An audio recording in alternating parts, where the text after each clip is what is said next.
வணக்கம். மாலை முரசு செய்திகளை விரிவாக பார்ப்பதற்கு முன்னதாக தலைப்பு செய்திகளை பார்க்கலாம். சிறுபான்மை மக்களின் பாதுகாப்பு அரணாக அதிமுக அரசு திகழ்வதாக முதலமைச்சர் எடப்பாடி பழனிசாமி பெருமிதம். கருத்து வேறுபாடுகள் கொண்ட எதிர்க்கட்சிகள் நிலையான ஆட்சியை அமைக்க முடியுமா என கேள்வி.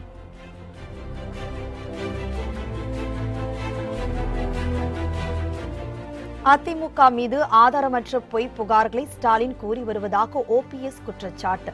நிறுத்தவில்லை என்றால் நீதிமன்றத்தில் அவதூறு வழக்கு தொடரப்படும் எனவும் எச்சரிக்கை.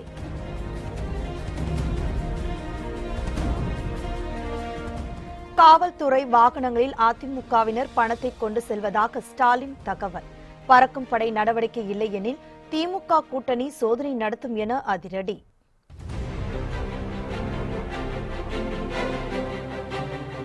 தமிழகத்தை காப்பாற்ற மோடி ஆட்சி அகற்றப்பட வேண்டும் என வைகோ சூளுரை. தேசிய கட்சிகளுக்கு பெரும்பான்மை கிடைக்காது என தினகரன் திட்டவட்டம்.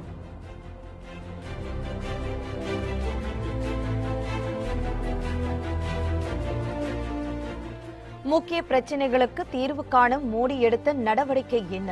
72,000 ரூபாய் வழங்கும் திட்டத்திற்கு நிதி ஒதுக்கப்படும் என ராகுல் காந்தி உறுதி.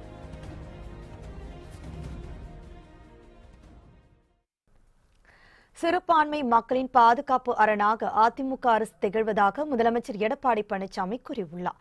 திருநெல்வேலி நாடாளுமன்ற தொகுதி அதிமுக வேட்பாளர் மனோஜ் பாண்டியனை ஆதரித்து மேலப்பாளையத்தில் முதலமைச்சர் எடப்பாடி பழனிசாமி திறந்த வேனில் நின்றபடி பிரச்சாரம் செய்தார்.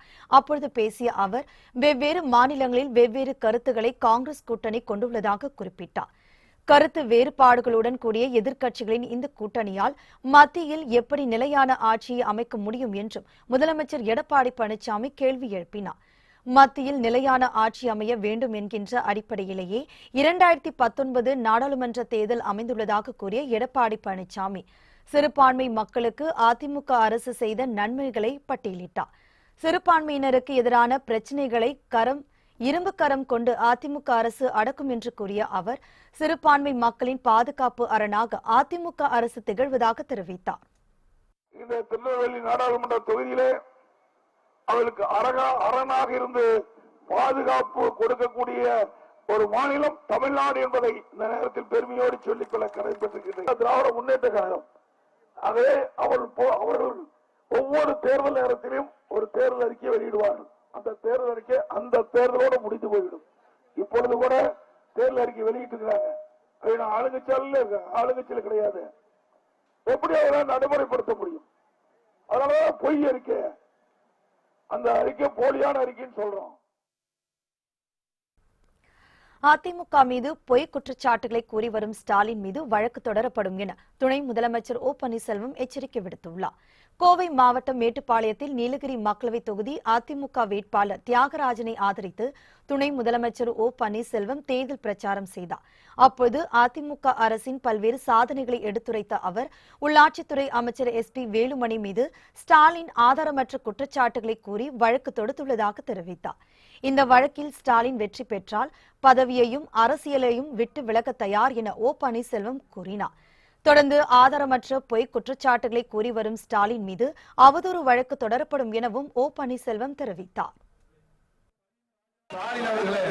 நீங்கள் உயர்நீதிமன்றத்தில் என் மீது வழக்கு கொடுத்திருக்கிறீர்கள்.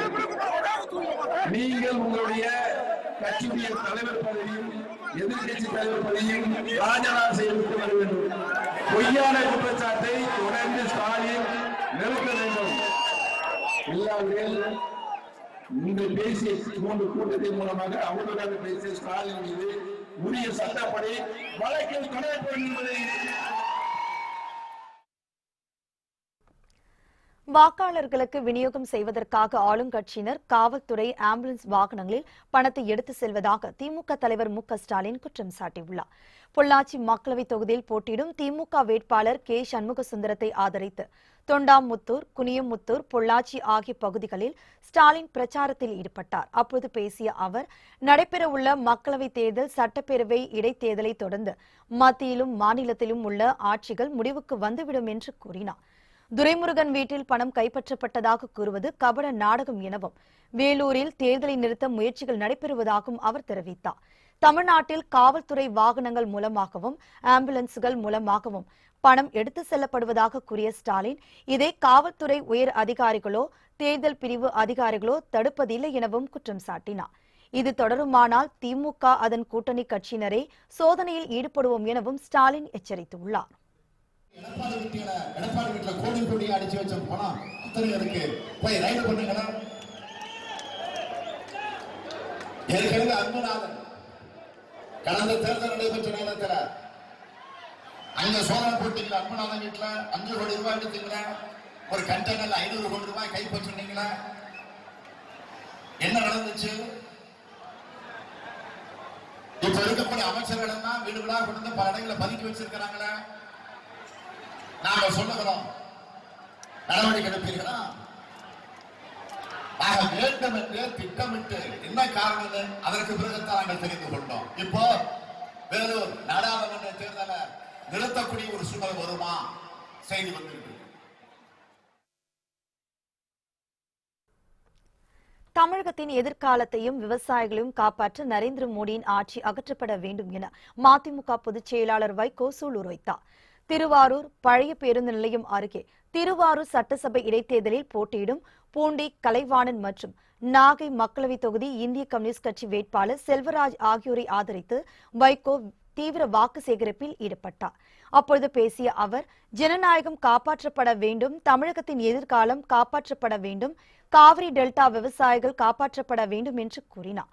மேலும் கரும்பு விவசாயிகளுக்கு கிடைக்க வேண்டிய நிலுவைத் தொகை 2000 கோடி ரூபாய் கிடைக்க வேண்டும் என்று கூறிய வைகோ, கஜா புயலால் பாதிக்கப்பட்ட தமிழகத்தை பார்க்க வராத மோடி ஆட்சியை விட்டு அகற்றப்பட வேண்டும் என்றும் தெரிவித்தார். இதற்கு திமுக கூட்டணி கட்சி வேட்பாளர்களுக்கு வாக்களிக்க வேண்டும் எனவும் வைகோ கேட்டுக் கொண்டார். வேளாண் பெருங்குடி மக்களினுடைய கவலையை தீர்ப்பதற்கு கரும்பு விவசாயிகளினுடைய அவர்களுக்கு வரவேண்டிய 2000 கோடி நிலுவைத் தொகை மீண்டும் போய் சேர்வதற்கு நொறுங்கி கிடந்ததே கஜா புயலிலே இந்த தஞ்சை தரணி. நாடாளும் பிரதமரே, ஈவு இரக்கம் இதயம் எதுவும் கிடையாதா? 89 தமிழர்கள் இறந்தார்களே, ஒரு வார்த்தை அதுதான் சொல்லுண்டா? நீங்கள் நாட்டுக்கு பிரதமரா? தலைமை அமைச்சராக இருக்க தகுதியானவரா? உலக நாடுகளுக்கெல்லாம் திக்விஜயம் செய்கிறீர்களே, எங்கள் தாயகத்துக்கு வர முடியாதா? உங்களால் வந்து பார்க்க முடியாதா? இப்படிப்பட்ட கொடுமைகளுக்கெல்லாம் முற்றுப்புள்ளி வைத்தாக வேண்டும்.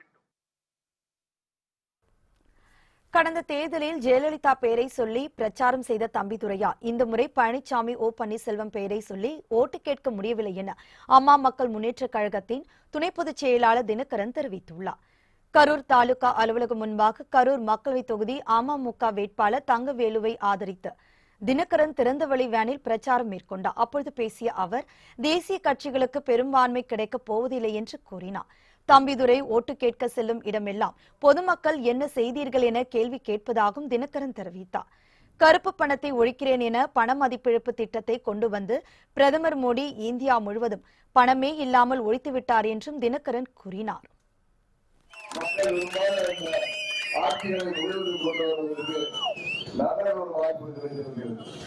மக்கள் தான் எஜமானர்கள் என்பதை நீங்கள் நிரூபிக்கின்ற நேரம் நெருங்கிவிட்டது.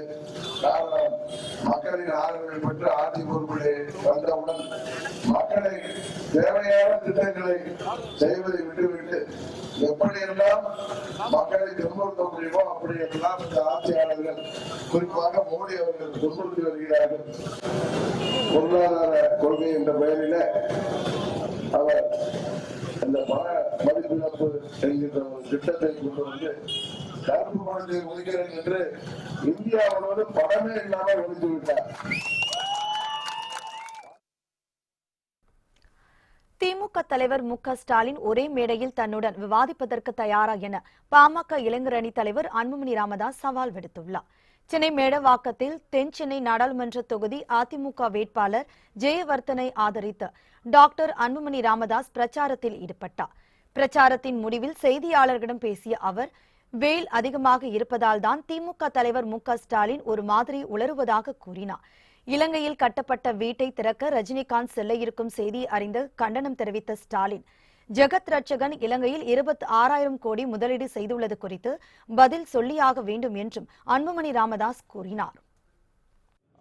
திமுகவின் வேட்பாளர் ஜெகத் ரட்சகன் அவர்கள் இலங்கையிலே 26,000 கோடி ரூபாய் அங்கே இலங்கையிலே முதலீடு செய்திருக்கின்றார்கள். திமுக வேட்பாளர் அங்கே முதலீடு செய்ததை ஸ்டாலின் அவர்கள் என்ன பதில்? இவங்க தான் நண்பர் ரஜினிகாந்த் அவர்கள் இலங்கையிலே அரசு கட்டிய வீடுகளுக்கு திறப்பு விழாவிற்கு செல்வதற்கு எதிர்த்தவர்கள் திமுகவும் திமுகவை சார்ந்த தமிழ் ஆர்வலர்களும். இப்போ ஏன் அவங்க வாயை மூடிட்டு இருக்கிறாங்க? இப்போ ஸ்டாலின் என்ன பதில் சொல்ல போறாரு? ஏன் அந்த 26,000 கோடி தமிழ்நாட்டில் முதலீடு செய்யறது, தமிழ்நாட்டில் வேலைவாய்ப்பு உருவாக்குறது, தமிழ்நாட்டை முன்னேற்றுவது, ஏன் அந்த சிங்களர்களை போய் முன்னேற்ற அந்த முதலீடு அங்கே செஞ்சிருக்கிறார்கள்? இதற்கு ஸ்டாலின் பதில் சொல்லி ஆக வேண்டும். மத்தியில் நிலையான ஆட்சி அமைய வேண்டும் என்ற நோக்கத்தில் அதிமுக பாஜக கூட்டணி அமைக்கப்பட்டுள்ளதாக சமத்துவ மக்கள் கட்சித் தலைவர் சரத்குமார் விளக்கம் அளித்தார். நாமக்கல் மக்களவை தொகுதி அதிமுக வேட்பாளர் காளியப்பனை ஆதரித்து சமத்துவ மக்கள் கட்சித் தலைவர் சரத்குமார் திறந்த வேனில் தீவிர தேர்தல் பிரச்சாரம் செய்தார். திருமலைப்பட்டியில் திரண்டிருந்த கூட்டத்தில் பேசிய அவர், பல்வேறு கொள்கைகள் கோட்பாடுகள் கொண்ட கட்சிகள் நாட்டின் நலன் கருதியே இந்த தேர்தலில் கூட்டணி அமைத்துள்ளதாக கூறினார். பிரதமர் வேட்பாளர் யார் என்று சொல்லாமல் தேர்தலை சந்தித்து வரும் திமுக கூட்டணி ஒரு சந்தர்ப்பவாத கூட்டணி எனவும் சரத்குமார் விமர்சித்தார். கொங்கு நாட்டு மக்களின் 60 ஆண்டுகால கனவான அத்திக்கடவு அவிநாசி திட்டத்திற்கு அடிக்கல் நாட்டியது முதலமைச்சர் எடப்பாடி பழனிசாமி தான் எனவும் சரத்குமார் தெரிவித்தார். அவர்களின் வேட்பாளர் பிரதமர் வேட்பாளர் ராகுல் காந்தி இன்றைய தினம் கேரளாவில் வயநாட்டிலே வேட்புமனு தாக்கல் செய்திருக்கிறார். அமேதி தொகுதியிலும் வடநாட்டிலே அவர் வேட்புமனு தாக்கல் செய்திருக்கிறார், வேட்பாளராக இருக்கிறார். கேரளாவில் கம்யூனிஸ்ட் கட்சியோட எதிர்த்து நிற்கிறாங்க. ஆனா தமிழகத்தில் கம்யூனிஸ்ட் கட்சியோட கூட்டு சேர்த்துக்குவாங்க. இதுதான் சந்தர்ப்பவாதம். இங்கு அவர்கள் கூட்டணியில் இருக்கிறார்கள், அங்கு எதிர்த்து நிற்கிறார்கள். அதுதான் சந்தர்ப்பவாதம். ஆக சந்தர்ப்பவாதத்துக்கு திராவிட முன்னேற்ற கழகம் மக்களை பற்றி சிந்தித்து எந்த குறையும் சொல்லல. கட்டிய மனைவி கைவிட்டு முத்தலாக் மசோதாவை அமல்படுத்துவதுதான் நரேந்திர மோடி அரசு என நாம் தமிழர் கட்சி ஒருங்கிணைப்பாளர் சீமான் கடுமையாக விமர்சித்தார். மதுரை பழங்காநத்தத்தில் நாம் தமிழர் கட்சி வேட்பாளர் பாண்டியம்மாளை ஆதரித்து பேசிய அவர், கடந்த முறை 37 இடங்களை வென்று நாடாளுமன்றம் சென்ற அதிமுக எம்பிக்கள் தமிழகத்திற்கு இதுவரை செய்தது என்ன என கேள்வி எழுப்பினார். கடந்த 5 ஆண்டு காலத்தில் நாட்டின் வளங்களை வெளிநாட்டுக்கு விற்கும் தரகர்களாக மத்திய பாஜக அரசு செயல்பட்டுள்ளதாகவும் சீமான் குற்றம் சாட்டினார். மேலும் பாஜக மற்றும் காங்கிரஸ் இரண்டுமே ஒரே தராசில் நிறுத்தும் ஒரே நேர்கோட்டு கொள்கை கொண்ட கட்சிகள் என்றும் அவர் தெரிவித்தார். ஆனால் அதே நேரம் என் இன விடுதலை நசுக்கி என் இன மக்களை கொன்று குவித்த காங்கிரசும் அழித்து ஒழிக்கப்பட வேண்டும் என்பதுதான் நாம் தமிழர் கட்சியின் நிலைப்பாடு. 2 கட்சிகளும் ஒரே தராசில் இருக்கிற 2 தட்டுகள் என்பதை என் அன்பு மக்கள் புரிந்து கொள்ள வேண்டும். காங்கிரஸ் என்பது கதர் கட்டின பாரதிய ஜனதா, பாரதிய ஜனதா என்பது காவி கட்டின காங்கிரஸ் என்பதை என் அன்பு மக்கள் புரிந்து கொள்ளும். 2 பேருக்கும் எந்த கொள்கையிலும் எந்த மாற்றமும் கிடையாது. வடக்கு பகுதியில் வாய்ப்பு கிடைக்காது என்பதால் வயநாட்டில் போட்டியிடும் ராகுல் காந்திக்கு அங்கும் வெற்றி வாய்ப்பு கிடைக்கப் போவது இல்லை என பாஜக மூத்த தலைவர் இல கணேசன் தெரிவித்தார். சென்னை தியாகராய நகரில் உள்ள பாஜக மாநில தலைமை அலுவலகத்தில் ஏன் மோடிக்கு வாக்களிக்க வேண்டும் என்ற புத்தகம் வெளியீட்டு நிகழ்ச்சி நடைபெற்றது. புத்தகத்தை இல கணேசன் வெளியிட பாமக வேட்பாளர் வைத்திலிங்கம் பெற்றுக் கொண்டார். பின்னர் செய்தியாளர்களிடம் பேசிய இல கணேசன், காங்கிரஸ் தேர்தல் அறிக்கையில் கூறியிருக்கும் அனைத்தும் பொருளாதார ரீதியாக சாத்தியம் இல்லாத ஒன்று என தெரிவித்தார். சிபிஐ தன்னிச்சையாக செயல்படும் அமைப்பு என்று கூறிய அவர், இதில் அரசுக்கு எந்த சம்பந்தமும் இல்லை என்றும் தெரிவித்தார். பாஜகவுக்கு ஆதரவு அளிக்காதீர்கள் என்று கூறுபவர்களை மக்கள் மதிக்க மாட்டார்கள் எனவும் இல கணேசன் தெரிவித்தார். சிபிஐ என்பது ஏதோ ஆளுங்கட்சிக்கு ஏவலாடியாக இருக்கிற அமைப்பு என்கின்ற எண்ணம் ஆழமாக உயர்வூன்றி போயிருக்கிற காரணத்தால் இந்த கேள்வி எழுகிறது. சிபிஐ தன்னிச்சையான அமைப்பு, அவர்களுக்கு சில தடயங்கள் கிடைக்கும், அந்த தடயங்கள் அடிப்படையில் சோதனை செய்கிறார்கள். சிபிஐ தனியான அமைப்பு, அவர்களுக்கு என்று சில உளவு செல்வதற்கு ஆட்கள் இருக்கிறார்கள், அதை உறுதி செய்வதற்காக போய் சோதனை செய்கிறார்கள். இது அரசாங்கத்துக்கு எந்த சம்பந்தமும் இல்லை. அப்படியே அரசாங்கத்துக்கு சம்பந்தம் இருக்கிறது என்று நீங்கள் சொல்வீர்களானால், நல்ல காரியத்தை செய்வதற்கு நரேந்திர மோடி ஒரு காரணமாக இருப்பார். ஆனால் நல்லதுதான், வரவேற்க வேண்டியதான். கர்நாடகா, கேரளா, ஆந்திர மாநிலங்களில் பாஜக வேட்பாளர்களுக்கு அதிமுக ஆதரவு அளிக்கும் என ஓபிஎஸ், இபிஎஸ் கூட்டாக அறிவித்துள்ளனர். இது தொடர்பாக அதிமுக ஒருங்கிணைப்பாளரும் துணை முதலமைச்சருமான ஓ பன்னீர்செல்வம், கட்சியின் இணை ஒருங்கிணைப்பாளரும் முதலமைச்சருமான எடப்பாடி பழனிசாமி ஆகியோர் வெளியிட்டுள்ள அறிவிப்பில், நாடாளுமன்ற பொதுத் தேர்தலில் கர்நாடகா, கேரளா, ஆந்திர மாநிலங்களில் போட்டியிடும் பாஜக வேட்பாளர்களுக்கு அதிமுக ஆதரவு அளிக்குமாறு அம்மாநிலங்களைச் சேர்ந்த பாஜகவினர் கேட்டுக் கொண்டதாக கூறப்பட்டுள்ளது. 3 மாநில பாஜகவினர் கோரிக்கையை ஏற்று கர்நாடக, கேரள, ஆந்திர மாநிலங்களில் போட்டியிடும் அக்கட்சியின் வேட்பாளர்களுக்கு ஆதரவு அளிப்பது என்று அதிமுக முடிவு செய்துள்ளதாகவும் அறிக்கையில் தெரிவிக்கப்பட்டுள்ளது. இதனையடுத்து கர்நாடக, கேரள, ஆந்திர மாநிலங்களில் அனைத்து நிலைகளிலும் செயல்பட்டு வரும் அதிமுக நிர்வாகிகள், தொண்டர்கள் அனைவரும் பாஜக வேட்பாளர்களுடைய வெற்றிக்கு பாடுபட வேண்டும் என ஓபிஎஸ், இபிஎஸ் கூட்டாக கேட்டுக் கொண்டுள்ளனர். காங்கிரஸ் தலைவர் ராகுல் காந்தியின் சொத்து மதிப்பு கடந்த 5 ஆண்டுகளில் 69% வரை அதிகரித்துள்ளது. 17வது மக்களவைத் தேர்தலில் கேரள மாநிலம் வயநாடு தொகுதியில் இருந்து போட்டியிட ராகுல் காந்தி நேற்று வேட்புமனு தாக்கல் செய்தார். இதன் மூலம் அவருடைய சொத்து மதிப்புகள் குறித்த விவரங்கள் தெரியவந்துள்ளன. ராகுல் காந்தி தனது வேட்புமனுவில் மொத்த சொத்து மதிப்பு 15 கோடியே 9 லட்சம் என குறிப்பிட்டுள்ளார். அதன்படி அவருடைய அசையும் சொத்துக்களின் மதிப்பு 5 கோடியே 8 லட்சம் ரூபாய் எனவும், அசையா சொத்துக்களின் மதிப்பு 10 கோடி ரூபாய் எனவும் ராகுல் காந்தி தெரிவித்துள்ளார். இது தவிர 333.3 கிராம் தங்க நகைகளை கைவசம் வைத்துள்ளதாகவும் ராகுல் காந்தி தனது வேட்புமனுவில் தெரிவித்துள்ளார். ராகுல் காந்தியை பத்திரமாக பார்த்துக் கொள்ளுங்கள் என பிரியங்கா மக்களுக்கு உருக்கமான வேண்டுகோள் விடுத்துள்ளார். கேரள மாநிலம் வயநாட்டில் ராகுல் காந்தி வேட்புமனு தாக்கல் செய்த போது உடனிருந்த பிரியங்கா பின்னர் தனது ட்விட்டர் பக்கத்தில் வயநாடு தொகுதி மக்களுக்கு உருக்கமான வேண்டுகோள் விடுத்து பதிவு ஒன்றை வெளியிட்டுள்ளார். அதில் தனது சகோதரர் உண்மையான நண்பன் மற்றும் மிகவும் தைரியமான மனிதர் என பிரியங்கா காந்தி பதிவிட்டுள்ளார். மேலும் அவரை பத்திரமாக பார்த்துக் கொள்ளுங்கள், உங்களை வெறுமனே கைவிட்டு விட மாட்டார் எனவும் அவர் குறிப்பிட்டுள்ளார்.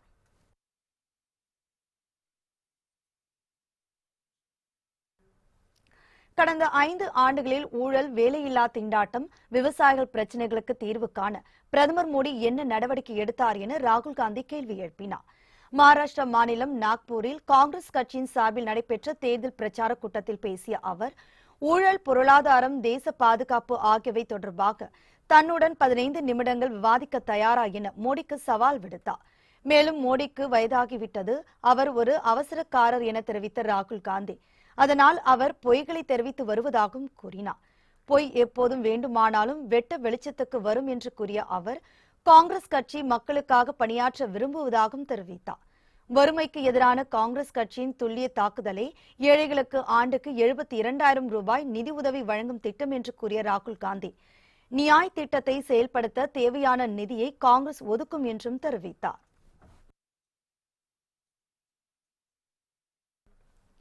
அத்வானி போன்ற தலைவர்களை நினைத்து பெருமை கொள்வதாக பிரதமர் மோடி தெரிவித்துள்ளார்.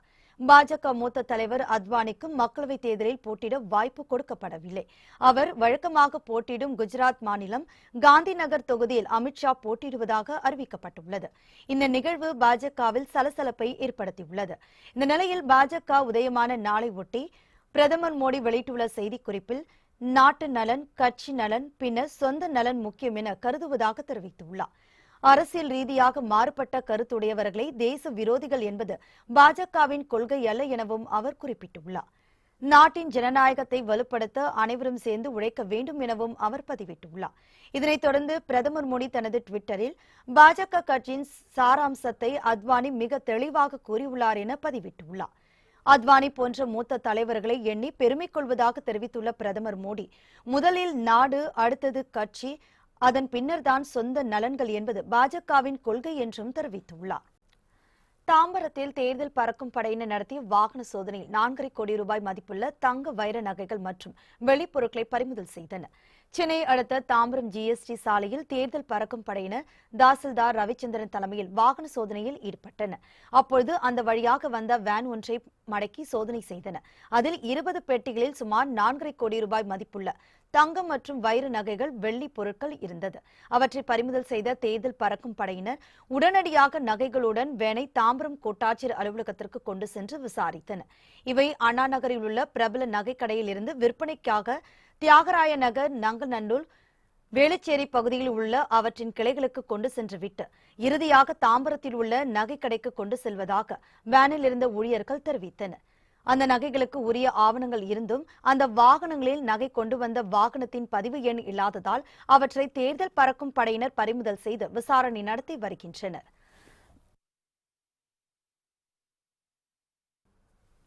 தென்சென்னை பகுதியில் போக்குவரத்து நெரிசலை முன்னிட்டு அதிகமான பாலங்கள் கட்டித்தரப்படும் என அதிமுக வேட்பாளர் ஜெயவர்தன் தெரிவித்தார். அதிமுக சார்பில் தென்சென்னை நாடாளுமன்ற வேட்பாளராக போட்டியிடும் ஜெயவர்தன் சைதாப்பேட்டை பகுதியில் வாக்குகள் சேகரித்தார். அப்போது பேசிய அவர், கூடிய விரைவில் வீட்டுமனை பட்டா வழங்கப்படாத அனைவருக்கும் பட்டா வழங்க நடவடிக்கை எடுக்கப்படும் என தெரிவித்தார். நிலம் பள்ளிக்கரணையில கண்டறியப்பட்டு இப்ப பாத்தீங்கன்னா டெண்டர் விடப்பட்டு இருக்கின்ற ஒரு சூழ்நிலை. சோ ஒட்டுமொத்தமாக அனைத்து விஷயங்களையும் பொறுத்து திடக்கழிவு மேலாண்மையா இருக்கட்டும், குடிநீர் பிரச்சனையாக இருக்கட்டும், சுகாதார மேம்பாடா இருக்கட்டும், ரயில்வே திட்டங்களா இருக்கட்டும், நாடாளுமன்ற உறுப்பினர் என்கின்ற வகையிலே அனைத்து நம்ம நாடாளுமன்ற தொகுதிக்கு உட்பட்ட அனைத்து பிரச்சனைகளுமே மத்திய அரசாங்கத்திடம் நிதி பெற்று அந்த பணிகள் எல்லாம் தொடர்ந்து மேற்கொள்ளப்பட்டு வருகிறது. துரிதமான முறையிலே அதையெல்லாம் முடித்து மக்கள் பயன்பாட்டுக்கு திறந்து வைக்க வேண்டும் என்கின்ற வகையிலே தான் மக்களிடத்தில் என்ன சொல்லுகிறோம் என்று சொன்னால், அனைத்து விஷயங்களுக்குமே நான் நிதி பெற்று விட்டேன், அதையெல்லாம் விரைந்து முடித்து மக்கள் பயன்பாட்டுக்கு திறந்து வைக்க ஒரு வாய்ப்பு தாருங்கள் என்பதுதான் நம்முடைய கோஷம். குடிநீர் பிரச்சினைக்கு தேர்வு காணும் வகையில் கடல் நீரை குடிநீராக்கும் திட்டத்தின் 2ஆம் கட்ட நிலை துரிதப்படுத்தப்படும் என தென்சென்னை திமுக வேட்பாளர் தமிழச்சி தங்கப்பாண்டியன் உறுதியளித்தார். தென்சென்னை தொகுதியில் போட்டியிடும் திமுக வேட்பாளர் தமிழச்சி தங்கப்பாண்டியன் தேனாம்பேட்டை, ஆழ்வார்பேட்டை பகுதிகளில் வாக்கு சேகரித்தார். அப்பொழுது பேசிய அவர், போக்குவரத்து நெரிசலை தவிர்க்கும் வகையில் அடுக்குமாடி கட்டிட வாகன நிறுத்தம் செய்து தர ஏற்பாடு செய்யப்படும் என தெரிவித்தார். இந்த டிராஃபிக் கன்ஜெஷன், இது இப்போ டி நகர் மயிலாப்பூரில் டிராஃபிக் ஒரு பெரிய பிரச்சனையாக இருக்குது. அங்கே அடுக்கு மாடிகளை கொண்ட கார் பார்க்கிங் அது நிச்சயமாக செஞ்சு தரப்படுங்கிறத நான் அவங்ககிட்ட சொல்லியிருக்கேன். எங்கள் கழக தலைவர்கிட்ட சொல்லி அந்த மல்டிப்ளெக்ஸ் கார் பார்க்கிங் இருக்கிறது ஒரு போக்குவரத்து நெரிசலுக்கான ஒரு விஷயம். இந்த பகுதி மக்கள் எல்லாமே அவங்க முன்வைக்கிற ஒரு விஷயம் குடித்தண்ணீர் தான். அதுக்கு முடிஞ்ச இது இமீடியட்டான தீர்வு இது. மழைநீரை சேகரிப்பது எல்லாம் இருந்தாலும் next immediate activation of another plant மிக முக்கியமான ஒன்று. தொகுதி சார்ந்த பிரச்சனை, போக்குவரத்து பிரச்சனைக்கு ஏற்கனவே திமுக ஒரு 2 உறுதி கொடுத்திருக்கு.